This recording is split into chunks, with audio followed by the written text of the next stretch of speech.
जय गुरु श्री सागर महाराज की जय संत की जय नमोस्तु नमोस्तु।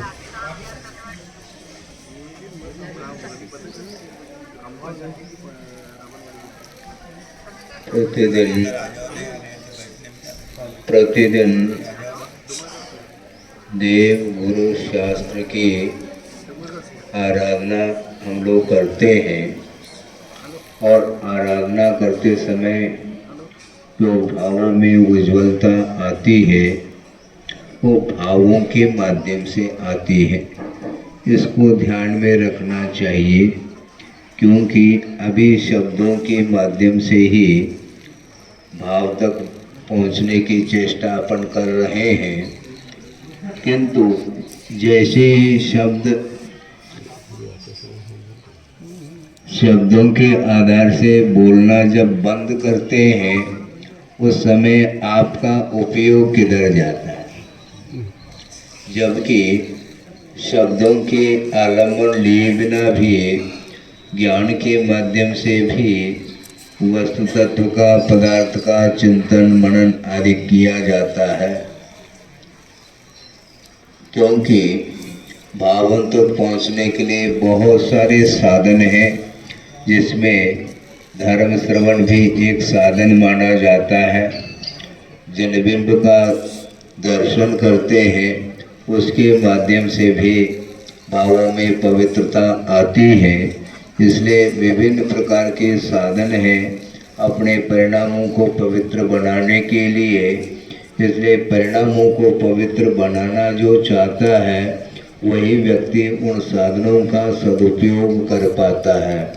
साधन हमारे लिए अतीत में भी कई बार उपलब्ध हुए हैं, किंतु अभी तक संसार का अंत नहीं कर पाए। इसमें साधनों में कोई कमी नहीं, साधनों में कोई दोष नहीं, किंतु उनका आलंबन लेने के उपरांत भी वह कार्य जो संपादित होना चाहिए था वह अभी तक नहीं हुआ है। जैसे पंच परमेष्टि का स्मरण आप लोग यानी सभी लोग, हम भी उसमें शामिल हैं कि पंच परमेष्टि की आराधना नमोकार मंत्र के माध्यम से अपन करते हैं और उसमें पंच परमेष्टि का स्वरूप आगम में निर्धारित है। उस स्वरूप की ओर दृष्टि हमारी नहीं जा पा रही है। बड़ा विस्मय का अनुभव होता है कभी कभी चिंतन मनन करने से कि अकृत्रिम चैतालयों की बात आती है आगम में, जहाँ की अकृत्रिम चैतालय बहुत गगनचुंबी है और उसमें 500 धनुष की अवगाहना को लेकर के अकृत्रिम जनबिंब है और वे रत्नमयी हैं, ऐसा भी वर्णन सुनते हैं। तो इस प्रकार रत्नमयी स्वर्णमयी जनबिंबों के दर्शन करने के उपरांत भी हमारा उपयोग किस ओर जा रहा है वर्तमान में? क्या दर्शन नहीं किए हैं? क्या किए तो हैं।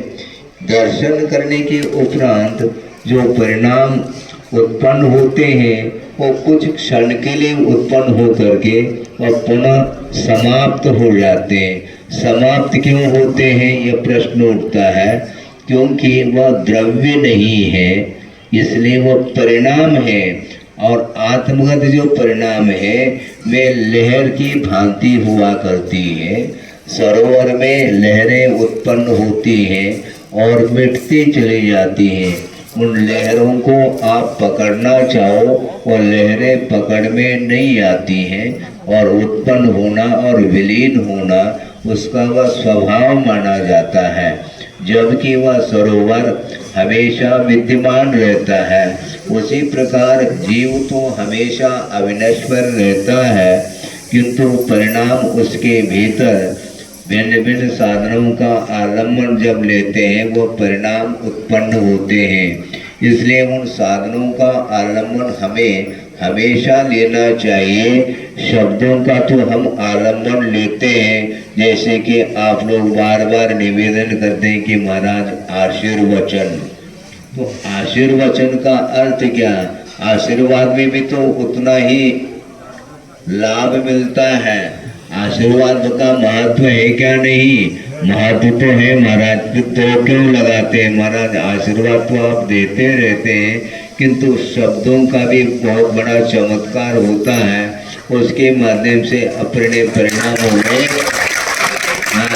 उज्ज्वलता आती है, क्योंकि आगम के अनुरूप सोचते हैं केवल मानव के लिए ही नहीं, किंतु पशु जीवन भी उसका सुधर जाता है।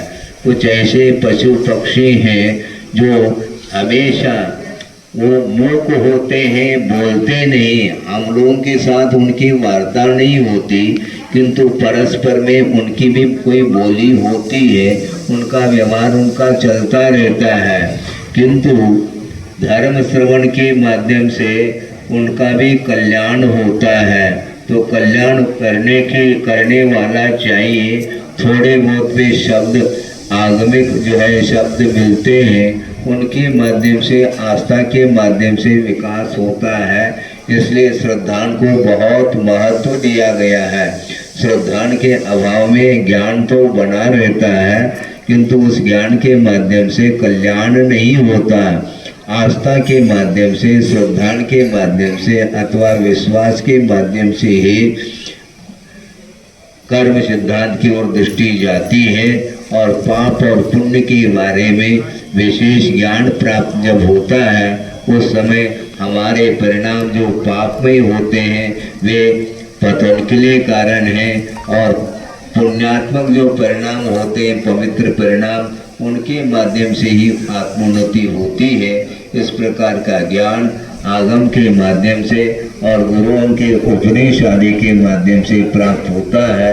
इसलिए निरंतर देव